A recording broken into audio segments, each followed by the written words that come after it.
Bang, bang. There she is, the queen of client success, sales, all things traffic. Tyler, what's going on, girl? How you doing? I can't complain. In Colombia, living a good life. Every cup of coffee I Living. drink is an actual cup of Colombian coffee. So I'm That's what I like to caffeinated and hear. dangerous. That's what I like to hear. So, do you want to kind of tell us a little bit about your experience? Introduce yourself a little bit here. Yeah, happily. I'm Tyler, everybody. Yeah, got my start in sales, working with an 8-figure company, kind of thrown to the wolves in that. Like it's do or die, sink or swim. So did that for a while. It was awesome. Learned a ton about sales, business, scaling, all the fun things. Transitioned over into a client success role for a company that trains sales reps. Did that for a hot minute. It was super fun. That's where I really got into coaching sales, which I love. Left out of there and then started scaling businesses with people. So like coaching coaches who coach the coaches on coaching coaches, we all do it. But helping coaches and consultants who get incredible client results, but have a hard time pulling a credit card, teaching them how to build sales systems and processes. And just recently rejoined the 9 to 5 world by joining RCA, Remote Closing Academy. I'm a sales coach there. So I'm coaching anywhere from 80 to 300 clients at a time on how to be badass closers. That's the Very freaking gist. cool. Very freaking cool. How long have you been doing this for? Doing sales Yeah, my whole life. Been selling that's what I since like to out hear. of the womb, David. I love it. I love it. That's what I like to hear. Awesome. Yeah. So don't really have a plan for this, but I guess we can kind of just go at it. So I guess all right, let me ask you this. My first question, and we do have some people that are going to be dropping in some questions as well. What's your pre-planning strategy? So I know that this is so important when it comes to just knowing who you're going to talk to. Now, this could be like on a larger scale where you have an appointment after appointment, or on a smaller scale where you know who you're going to have a call with and you've had a conversation with them, a deep conversation, so you know them. What are some things and some mistakes that people do when it comes to pre-planning one of their sales calls? Yeah, I think the biggest mistake is not pre-planning at all. Like having no idea, flying blind, right? You have no idea who you're talking to, what their issue is. That's more for like if someone fills out an application. So I would say that's the biggest thing to avoid is like you need to know their name and how to pronounce it. You should probably have some sort of idea of who you're speaking to. Are they relevant to your offer? Did they fill out an application? What did it say? Like go read it. You don't have to go over the things that they already told you. And you really should on your sales calls be speaking to them from a place of already knowing some of those details about them. So definitely like do your research, do your homework. But other pre-planning strategies, I mean, I think that a lot of the times people get caught up in, they get caught up either they don't do any research, they have no idea who they're talking to, they're flying blind, or they get caught up in thinking they need to know every single detail about a person ever. And they like Mhm. reference their wife's name or something on the phone, which is just freaking weird. Like, don't be a weirdo uh, unless you know the guy. So, yeah, I mean, pre planning important. Is it the world's most important? Like, is that something you should stress about? No. Is it something that you should definitely put some time towards? 100%. Don't know if Mhm. that answered your question. What's your pre planning routine? That's a good question. Usually, so what we'll do is we definitely have a conversation in Messenger. So we'll look back at the conversation, do a quick skim, and we have an automated process that every time they book a call, it takes a lot of the information that they filled out through Calendly and it puts it into the Trello board, which is our CRM currently that we use. So we'll refresh through there. So that gets us good information about the person. The second thing that we'll do is everyone's got to have a script. And as we know, the script is just a framework to follow through. It's not just a word for word kind of thing. And that's something that I do want to get into with you here in a bit. It's more of a framework that gives you guidance on how to direct the call. So we'll refresh on that. It depends how long you haven't had a sales call for. If it's been 24 hours, if it's been 2 years, always got to refresh. The other thing is that you always have to refresh your mind to go in with the mentality that you're a doctor and you're here to help them. And you're not like there for the sale. You're there to figure out what problem that they need. And you always have to remember that, because people get so caught up in like, got to close this, got to close this, got to close this, painful, or, one call close. Like, listen, figure out what their problem is and can you help them? As simple as it is, and everyone knows this, but like just keep it super simple. So that's basically the mentality that we go in with. I love that. I love that. I also love the idea, like, I think you should remind yourself of abundance before every phone call. So like, I don't need this. I don't need this to close. I'm thrilled if this closes because it means I have another opportunity to serve someone else and solve their problems. But I don't need this to close. This ultimately is not going to be life or death. This isn't determining whether or not there's a roof over my head. There's money everywhere. Money is energy and it's flowing happily towards me. So I definitely, there's like some routines for finding ways to like remember abundance and dial into that mindset. And then also just remembering, like, one of the things I literally do before every sales call is in my head, I go through the 3 roles of sales. Are you familiar with the 3 roles of sales? Yes. You want to read them out? I'll go over them for the crew. This is something that I preach on. But like, rule number 1 is I'm always going to do what's best for the prospect. Always. Rule number 2, what's best for the prospect oftentimes is going to lie outside of their comfort zone. Rule number 3, I know that the prospect is going to fight like hell to stay in their comfort zone. Yeah.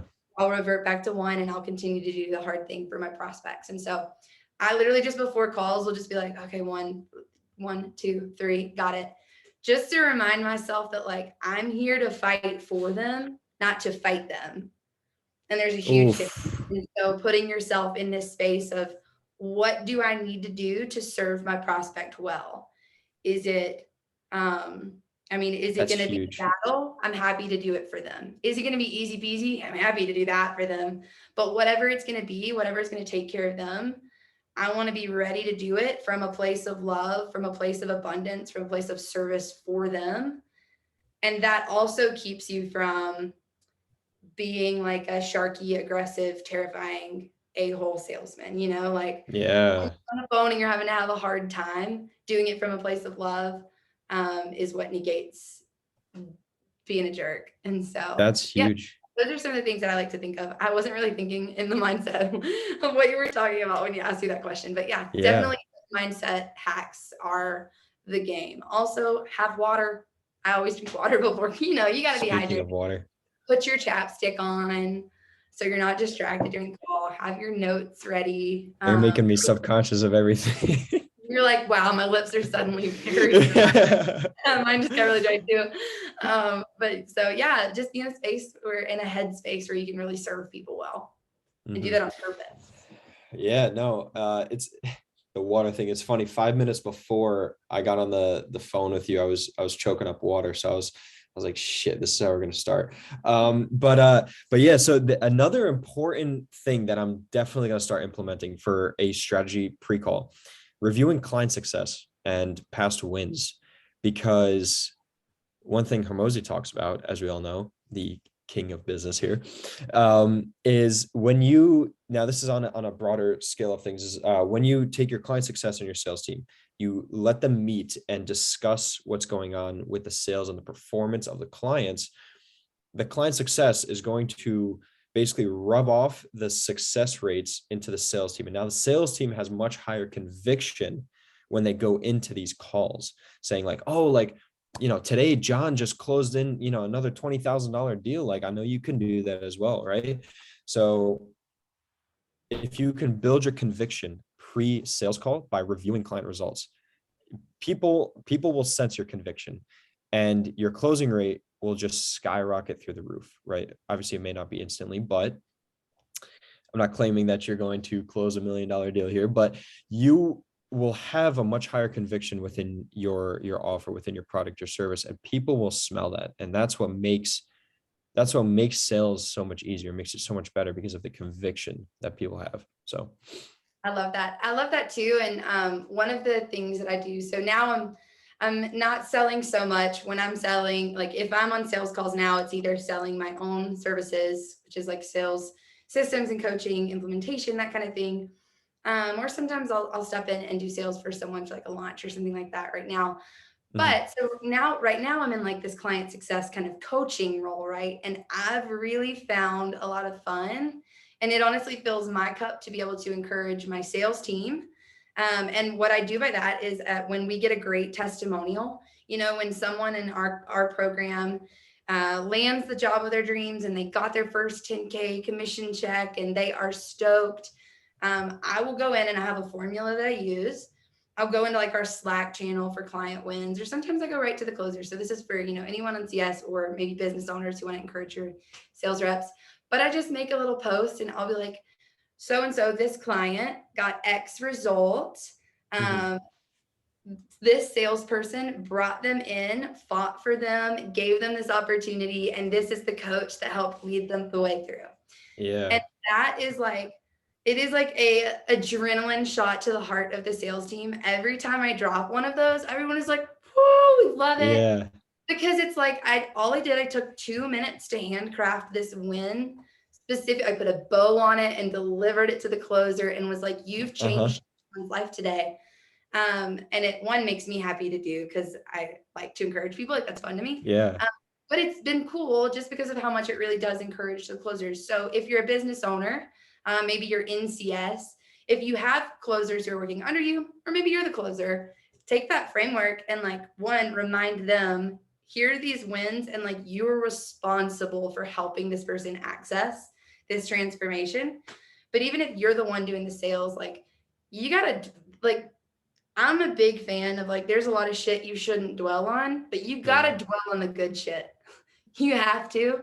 You have to Yeah. remind yourself why you're doing what you're doing and who you're serving and whose lives they're changing through what you've given them. And that is one of the best ways to make sure that you don't lose like the sauce.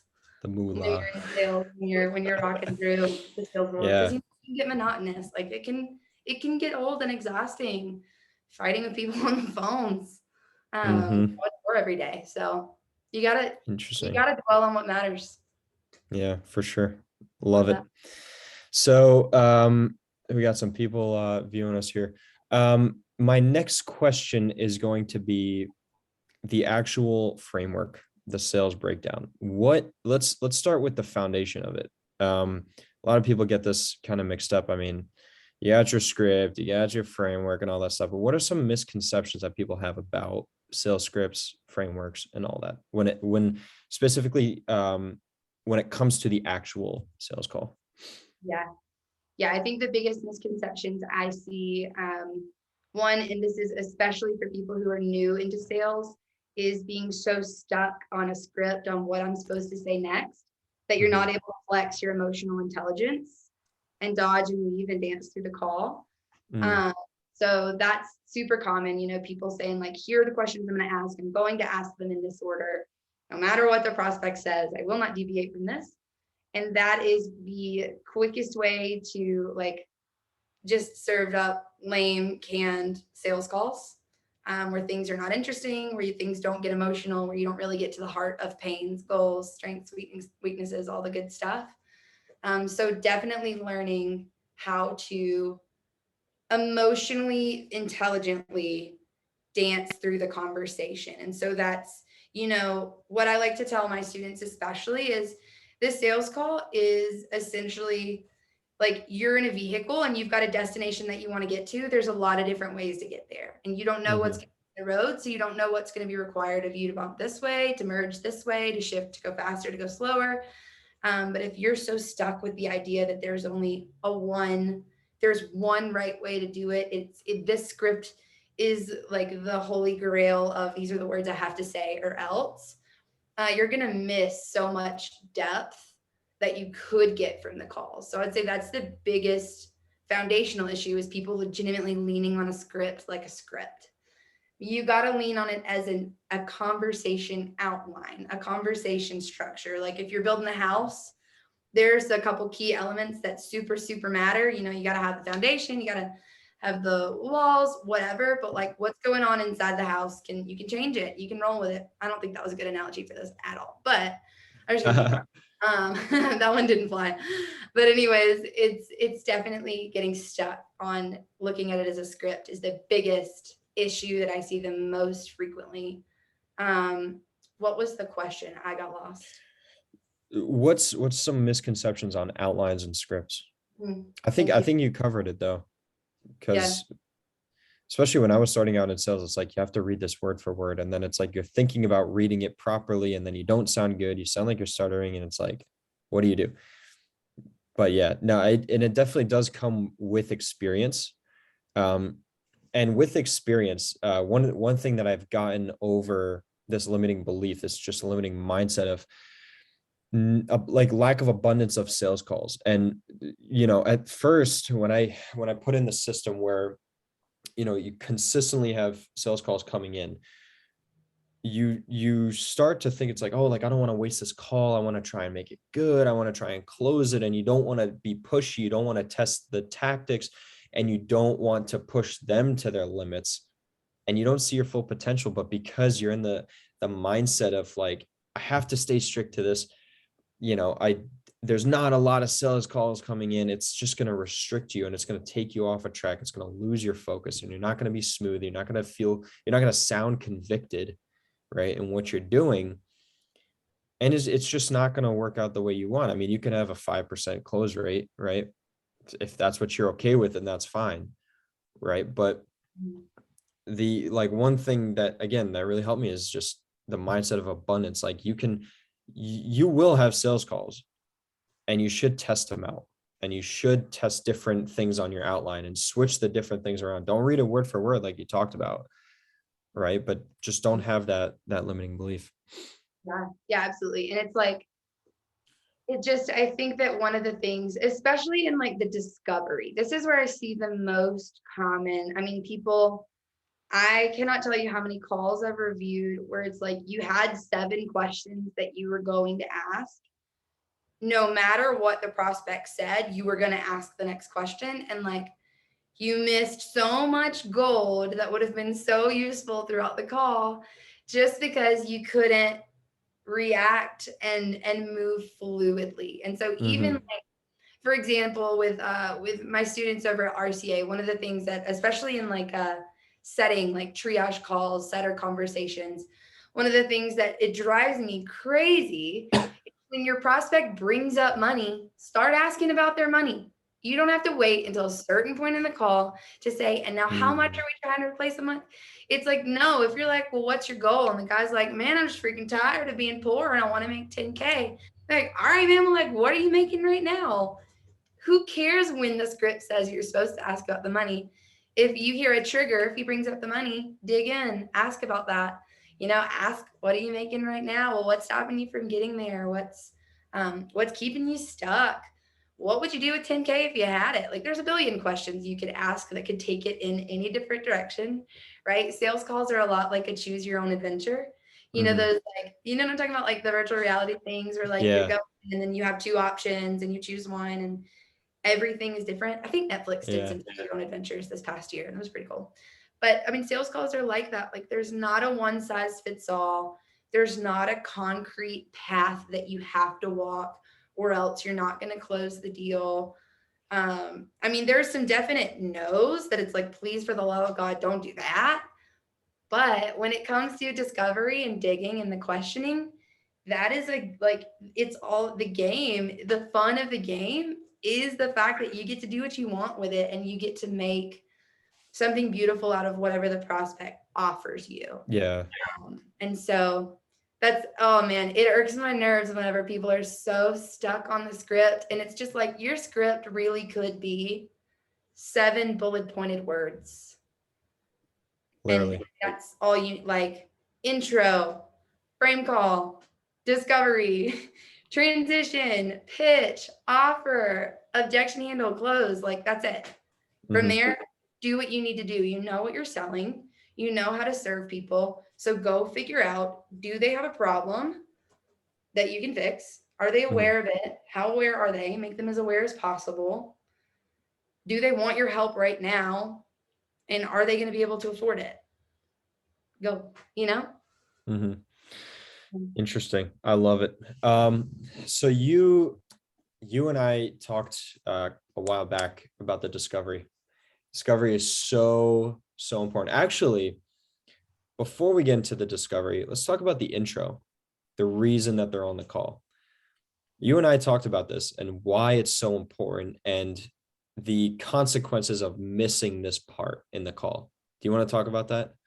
Can I rat on you? Is that okay? You can go for it.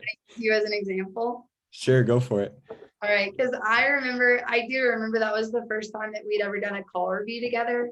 And you sent the call and you get on this call with this guy and he's just like not sure why he's there. He was very unsure of what was happening the whole time anyways. But at the end of the call, like you give the pitch and he's like, wait, this is a sales call? He was surprised that he was on a sales call. He was not expecting that. And so when we came back to do our call review, the big takeaway was we have got to frame the call. So your prospect should know exactly why they're on the phone with you. I want to say that this does not mean that you're saying, hey, this is a sales call, just so you know. That's how not to frame a call. But what framing the call is where you're saying, hey, so like the reason we're going to meet today, or here's what the flow of this call is going to look like. All right, David. So here's what I'm wanting to do today. Honestly, I want to chat a bit about what you've got going on in business. I know, you've told me a little bit about business. You've got some consistent calls coming in. We're not closing a ton of them. It's totally fine. I want to hear a little bit more about that.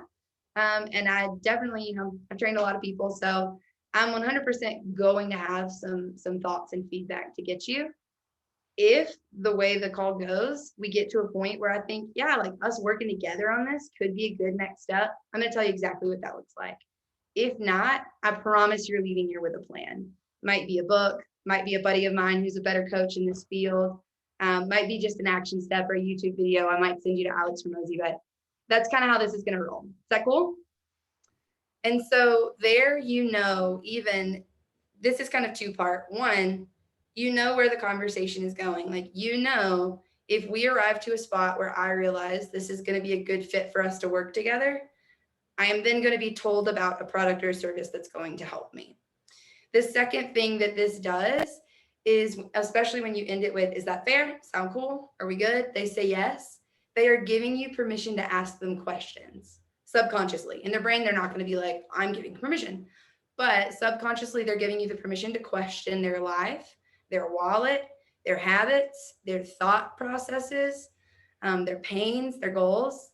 And so when you start digging deep, they're not going to be like, why are you asking all these questions? They're going to know because you told them when you framed the call. So you got better at that, I think, framing. Yeah. Yeah, I'm just having PTSD from that. No, yeah. No, for sure. It inspired some fire organic for me. So yeah, good, thank you. Good. No, it's so important. It's kind of like, what's a good analogy I can kind of put this in? Like you're going to the store, but you don't have a list of anything to buy. You know what I mean? Like you're kind of just blindsiding things for you and for them. And, it just sets the agenda. And here's the thing. A lot of people are also going to be afraid that saying like, hey, this is a sales call. Like you can say that, right? You're being honest with them. I mean, as long as it's in a benefit for them, you could say something like, hey, just to be clear, this is a sales call. If I feel like I can help you, I will do so. And if I feel like I can't, then I'll just send you to somewhere else or someone else. Right. So at least you're being upfront and honest with them so that they don't kind of catch you, or you don't catch them off guard at the end. And then you go into the pitch and it's like, wait, I didn't really have the intention to buy anything right now. You know what I mean? And I've definitely made that mistake multiple times, but hey, we're always learning. We're always growing here. So yeah. Awesome. So we don't have any current new questions here, but let's keep the ball rolling. I don't know how long I kind of want to do this for, but we're jamming pretty well right now.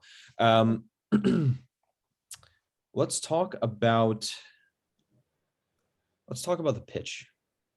the big monster here. I don't know where to start. There's so much. I guess let's start with the pre-pitch. I guess how would you kind of start, kind of transitioning into the pitch? Yeah, the transition into the pitch. Honestly, people love to focus on, like, people are terrified of the pitch. Like, the pitch is a beast, and like it just is everyone is like, I've got to know every word and I've got to get all this right and blah blah blah. The thing is, once you offer your pitch, like once you pitch 5 times, you've earned it, you're good.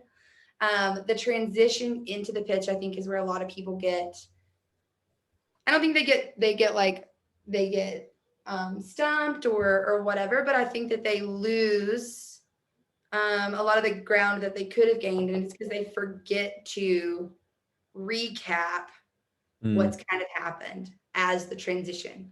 So what I mean by that is, you finished discovery, you've checked all the boxes in your head. You're like, this cat is going to be the best fit for my program, and I'm about to change his life. I'm stoked.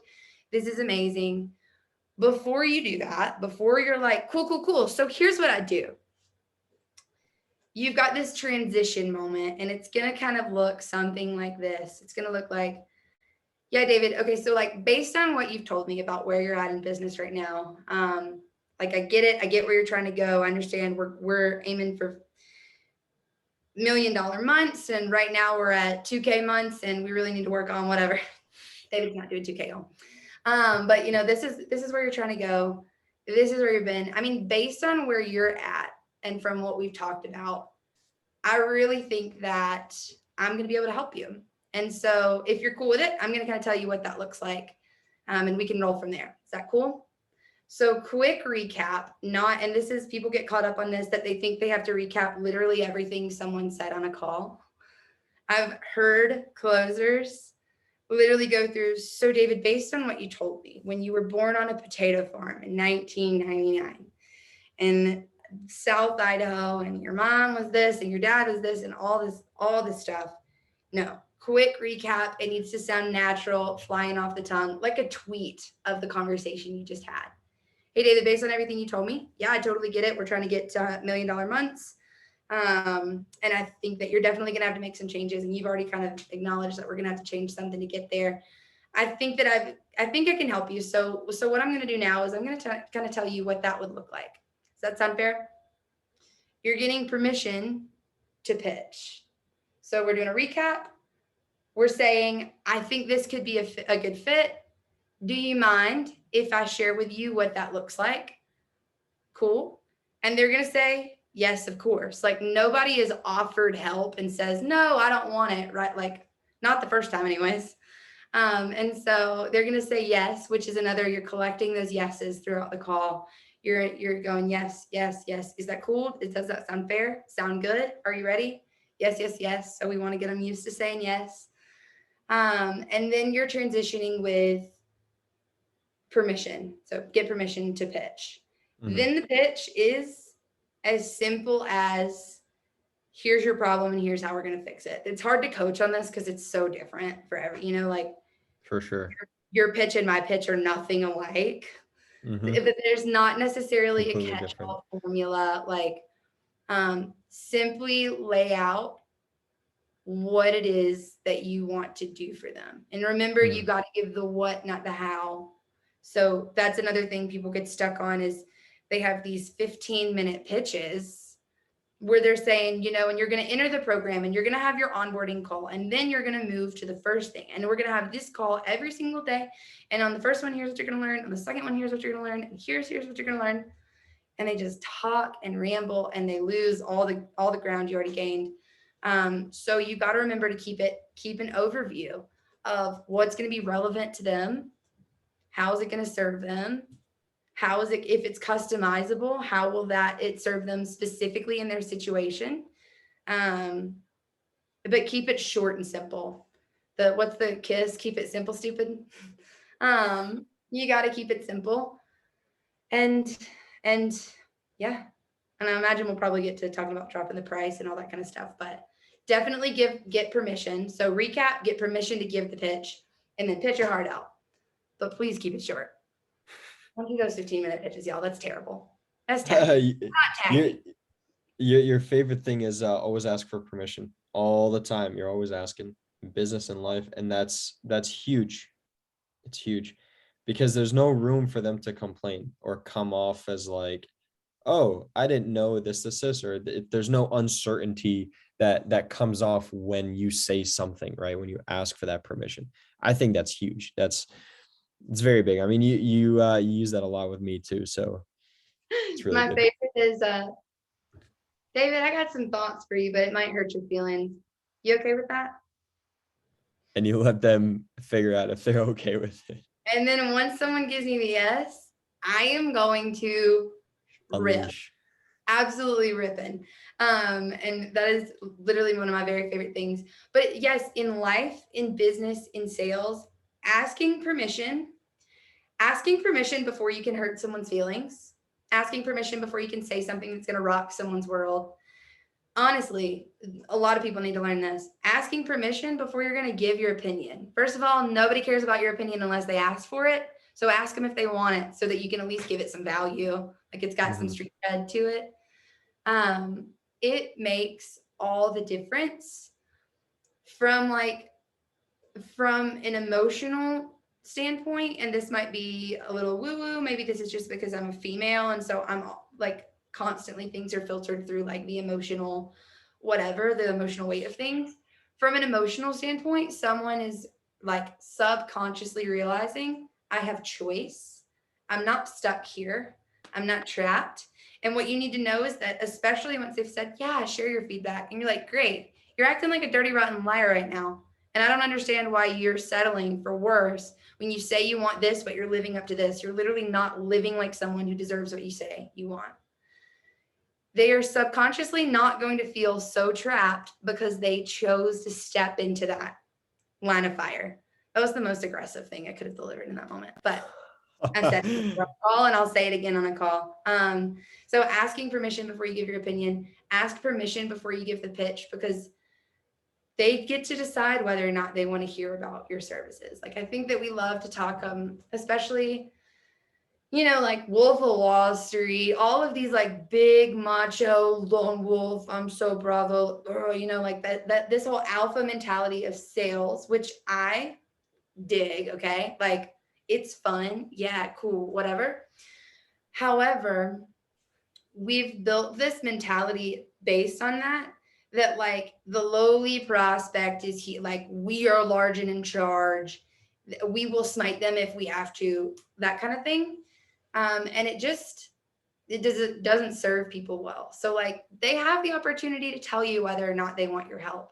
And the truth is most people are not going to turn down an actual solution, especially if you've made clear what the gap is between where they are and where they want to be. After you guys talk about how they've spent, 10 years twiddling their thumbs trying to make XYZ happen and it's just not working, and here's what's going on, and conversations at the dinner table are tense and we're missing kids' dance recitals because we're living stupid lives because we're trying to do it all on our own or whatever the pain may be. Once you say, I've fixed that a lot of times and I'm happy to tell you how I can fix it for you, most people are going to be like, yes, please do share how you'll fix it for me. But you got to ask permission. You got to ask permission before you rock someone's world. Ask permission before you pitch your services. Ask permission before you hurt someone's feelings. Do it. Just do it. Yeah. Like it really does change the game, and it changes the way you're able to communicate. I am able to have significantly more honest conversations, which are hard and holy, because I say, like, honestly, David, I'm seeing some trends in what you're doing here. Are you open to some feedback on what I'm seeing? And you say, yeah. And it's like, you literally say you want one thing and you're doing something else. Like coming from a place of love, like this is hard, whatever, but like, even in my personal life, my conversations have just gotten so much more real, and valuable by asking people, like, can I share what I'm seeing with you? So Awesome. always ask. I love it. Yeah. There was one thing that Hermosi talked about yesterday that I saw, and it was like an objection that the guy was like, I need time to make a decision. And he's like, how do you flip this around? So what you do is the prospect already made the decision 2 years ago, 2 months ago to get to that goal, but they just don't have the right method, the right vehicle. So you're there to kind of flip that around and say, listen, you already made the decision 3 years ago to do X, Y, and Z, right? We're so confident in how we're able to help you that we'll actually help you get there, right? Within the next 2 weeks or within the next 2 months or something like that. And I thought that was interesting because you can really flip around some of the things that they say and make them actually believe in themselves, right? Like I think that's so important because sometimes people just need that one up. I mean, I have a client that I don't know if he's watching this right now, but I literally have only told him like things to like how do I say this? Um he's basically paying me to help him think through some like certain things and like to get past limiting beliefs and stuff like that, which is awesome. Like I personally would need that too. Like I definitely need a third perspective on things. But sometimes people just need you to guide them through. And then when you ask for permission on it, sometimes people need that. And then it just comes off as like, hey, like I'm here to help you. I'm not here to bash you. You know what I mean? Like I think that's so important. So we've been going on for about 30-40 minutes now. Are there any other things that you kind of want to cover here when it comes to closing and sales? When it comes to closing and sales, anything else I want to cover? I mean, we've hit some good ones. This has gone in a direction I didn't think it would go, which has been fun. As far as closing, sales, business, life, mm, Don't nothing to overthink it. mind that I'm like, they need to know this. I think there's not, I don't have the golden nugget. Anyone who tries to sell you golden nuggets of like, this is your one-stop shop. This is the one thing that works. This is the trick. This is the whatever. They're It's outdated. they're full of junk every time.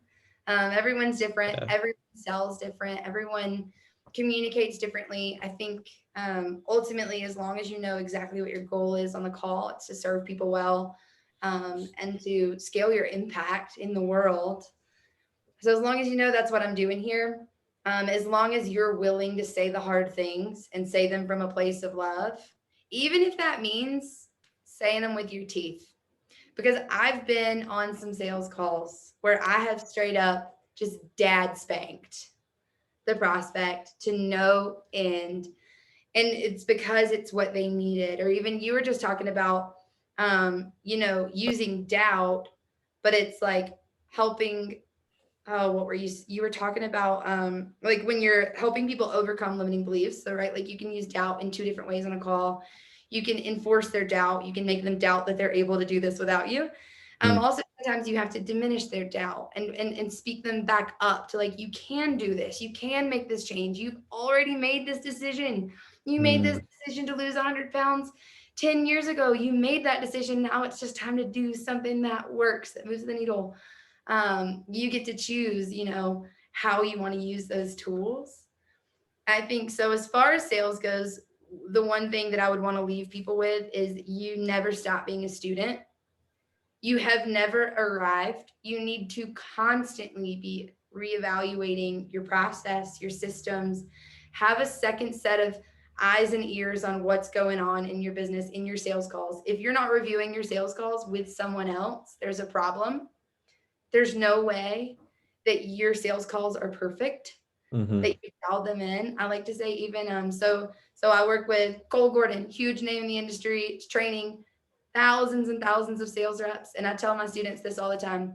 If Cole was still taking sales calls daily right now for his own company, for his own offer that he literally built with his own hands, he would have a weekly meeting set up to review his sales calls with someone else, where they It's would true. put another pair of ears, another set of eyes on what he's doing to see how he can improve. And so in sales, you need to know that being a good student is the key to always improving.